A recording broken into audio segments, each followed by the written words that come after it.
it's a really exciting time.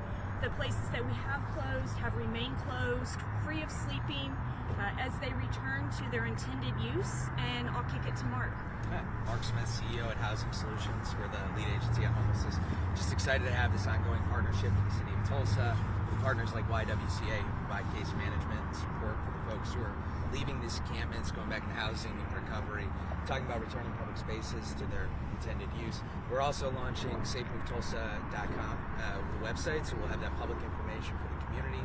Anybody who wants to see the progress that we're making, some more information about what is Safe Move Tulsa and this public-private partnership, really focusing on ending street sleeping in our community and all the different components that go into that. So encourage everyone, take a look at safemovetulsa.com. We have live dashboards there so you can see as we continue to make progress to help people get off the streets and back on the path to recovery, as well as all of our partners involved.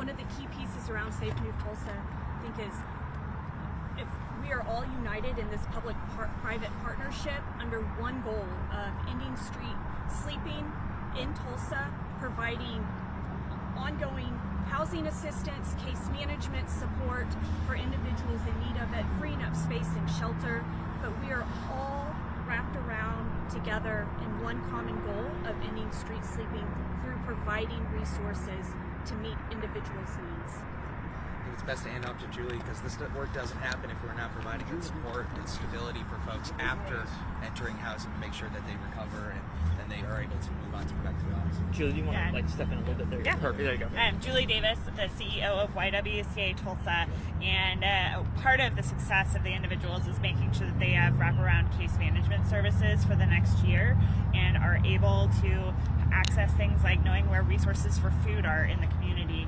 We're getting to work on their employment, getting access to resources like their GED, and starting to make that path, that plan for long-term stability. So making sure that they have access to resources like mental health resources and addiction recovery. So our team is really focused on making sure that they have access to the network of resources in our community and are working with them on their goals so that way they are on a pathway to long-term stability.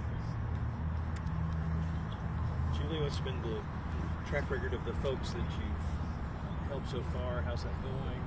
What are the challenges? And I know there's always something that pops up that you could possibly anticipate. Yeah, I think the thing that's been really beautiful is just having the opportunity, especially in December, having the opportunity to give people a home for the holidays, and especially after this last bout of cold.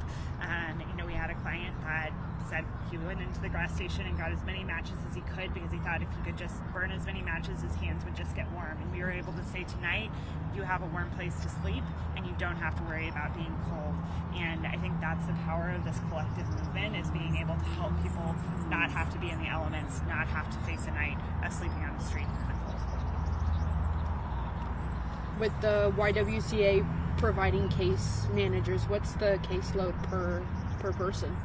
Right now we have about, we're almost to 7 people per person, and so each person is making sure that they are checking on those individuals daily, and making sure that, they have the food that they need, that they are connected to each other still, and as they are, that they're ready to start, again, accessing the resources, getting their identification, so making sure that people have their birth certificates, social security, all of the key things that they need to begin rebuilding their lives. Mark, how much work is still left to be done? I mean, there's a lot. Our goal with Phase 1 of Safe Move Tulsa is 300 people moving off the streets and out of long-term homelessness into housing and stability. So we're about a quarter of the way there. We have more work to be done. But we know that there's more than 300 individuals experiencing homelessness in our community. So this is really the first phase, laying the foundation of what it means to have a system, community, collaboration that can end street sleeping in our community. We're starting to work as well in our shelters. We have people that fall into crisis. Shelters are a great place for people to stay and access resources, but folks need more assistance to be able to get back out of those shelters, back on their feet. So that work is starting with some of our partners here in the coming weeks, and we're really excited to that, to not just address the folks who have been sleeping in encampments, many of them for a very long period of time, but how can we help those folks who have experienced a crisis in shelter move back into housing, free up more shelter beds for those people who are outside tonight.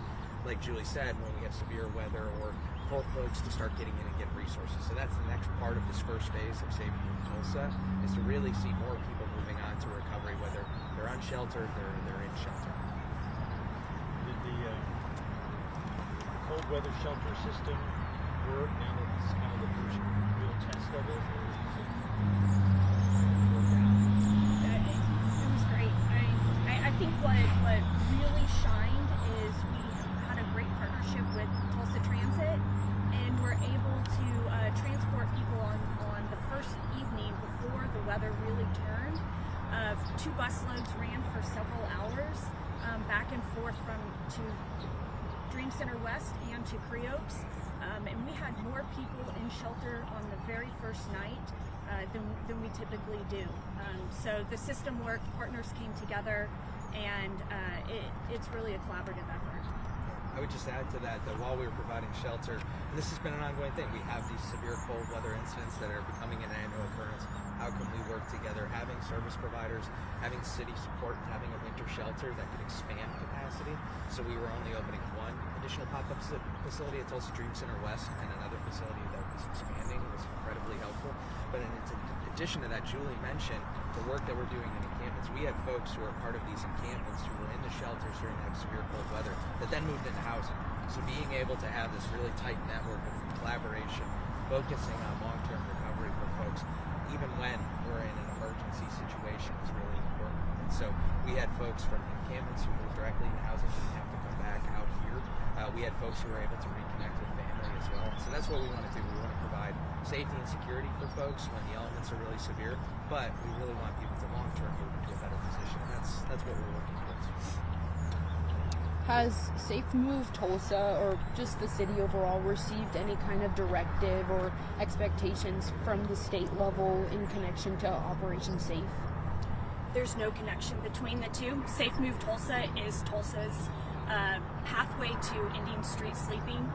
Again, it is a collaborative effort between private and public partners, our service providers, our nonprofit, philanthropic community, and our local government. What's the next big piece of infrastructure, the low barrier shelter? You've got kind of things in place for now, the public, what, a year before that comes online? The low barrier shelter is on a pathway to completion, hopefully in a year or so. They're in the beginning stages of permitting and getting that going. Then construction will start, and it will be a great resource to all of this work. Did you say a number of how many people were in shelter that first night? About? The first night, I know that over the course of expanded shelter space over the emergency, we had 1,341 people in shelter. We were able to serve everyone that needed it. And over the course of that first night, it was more than 1,100 people in total. So we saw more people start to come in. Not all of those people are experiencing homelessness. We have people who lose power, they can't get sufficient heat, so they're looking for a safe, warm space. But to be able to get 1,100 people in, whether it's the Tulsa Dream Center, Creoaks, Salvation Army, Tulsa Day Center, John 316, Tulsa County Shelter, all of those shelters working to bring in as many people as possible is really important. I think one of the things that we're most proud of is that no person was turned away. Every single person was able to access a bed. The number of beds that we had wound up getting a little tight at the end there, as we're really making sure that every person can get in and providing a safe space. But we had sufficient capacity for every single person during this event. And that goes into all the planning and the coordinating that happens in advance of the winter to make sure that we have that type of capacity. Emily, how many camps does this make? And have you guys learned with every camp how to do this better? And what have you guys learned? So this makes 5 camps. Eagle's Nest is really kind of a combination of two locations. We started with the one back in December, and now the adjacent piece property to it. I think what we have learned is that the coordination really works. We have learned that 3 to 4 week time span really works. We have both internal city teams as well as external partners with Housing Solutions that are on weekly Safe Move Tulsa meetings to ensure coordination.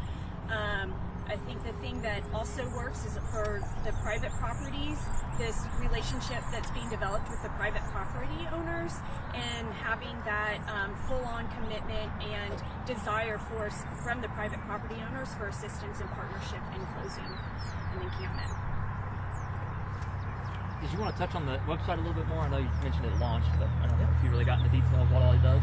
Yes, so Safe Move Tulsa is a comprehensive website that shows the progress that we're making towards rehousing 300 individuals who are long-term experiencing homelessness. But it also provides more information on the background on how Safe Move Tulsa came to be developed, going all the way back to the City Council's 3H Task Force, the Mayor's executive order on homelessness, the work that Away Home for Tulsa partners have been doing to address unsheltered homelessness, and really kind of how we got here today, which, you know, maybe it seems like it's been a long time, but we've really only been working targeted on these encampments for a few months now, and we've made some incredible progress. There's also live trackers there, so you can see how many people have been housed, how many encampments. There's a map as well, so folks who are interested in where those areas have been closed and where we'll be working with TPD and private security to ensure that we don't have new encampments pop up in those locations, as well as talking about the multi-phased effort here, multi-year effort to be able to get to an end to street sleeping. So we're really in phase one, where $11 million has been committed from the City of Tulsa and private funders. But to get to this goal of ending street sleeping, it's going to take a multi-year approach. It's going to require resources in order to get to that point. So you'll have a lot of details there. We're going to continue to update the website too as we make more progress, if we have more partners that get directly involved in the work, and hopefully as we add more resources moving into the future. I think too, as you're talking about the resources, just knowing that the Safe Move Tulsa initiative is about creating a safer Tulsa for everyone, for the people who are on the streets being able to move into safe homes with dignity, for the people in the community to have safer environments in their neighborhoods, and for the community to come together and wrap around. And so for the community to be able to invest in that further safety, there are just additional resources that are needed.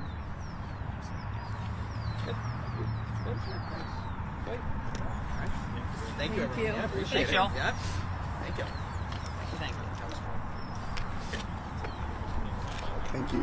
Thank you.